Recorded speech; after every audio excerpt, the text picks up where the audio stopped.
Shalom and welcome to Mitzvah Torah. This year is entitled, How Do We Have Steak Right Before Tisha B'av, but yet we cannot learn Torah? There's a very perplexing Ramah. The Ramah writes that we can have a regular Shulchan Aruch, and the Ramah agrees we can have a regular Sudah on Sudah Shlishi right before Tisha B'av, because Shlomo Melech, you can have meat, steak, whatever you want. Yet the Ramah says on Erev Tisha B'av every year, including when Shabbat is Erev Tisha B'av, we abstain from learning regular areas of Torah. We only learn the areas that we learn on Tisha B'av. So how does that work? The Taz says that is very difficult. You can have a steak or a cholent, whatever speaks to you, at that last meal to have a nice Oneg Shabbos, which will lead hopefully into an easier fast. It won't be too hard for you, and yet you can't learn Torah. How does that work? So the Maril Diskin says, very simple, very simple.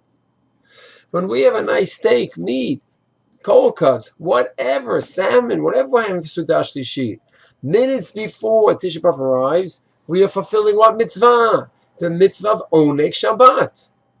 The Rambam in Perek Lamed, 30th chapter in Hilchot Shabbat, talks about the mitzvah of kavod, making the house look nice, wearing nice clothing, and the mitzvah of Oneg, having nice, pleasurable activities, such as having meat and nice, pleasant meals. So when you do that, you fulfill the mitzvah of Oneg Shabbat, and we do it till sunset, till the end of Shabbat, minutes before Tisha B'av. That's Oneg. And we don't listen to Oneg, according to Shulchan Aruch and the Ramah. But now the Ramah says you should not have the same Torah learning. Why? Because the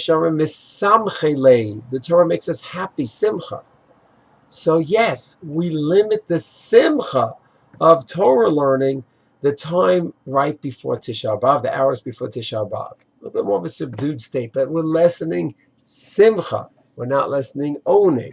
They're two separate topics. Totally, the Maharil Diskin says. You have the topic of oneg. That's your nice meat, salmon, whatever you're having at the meal right before Tisha B'av begins. And then you have simcha. And if you look in the 30th chapter in the Hilchot Shabbat, Rambam doesn't talk about simcha on Shabbat. He talks about simcha when?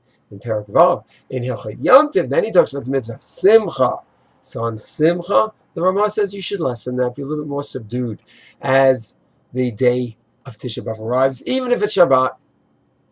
And oneg, that you have. So it's a beautiful chiluk, distinction that the Maharil Diskin makes. It's Hashem, the chiluk and the lumdis, and the analysis will continue forever. B'yetz Hashem halach l'mais, that Tisha B'av will no longer be a day of avilut.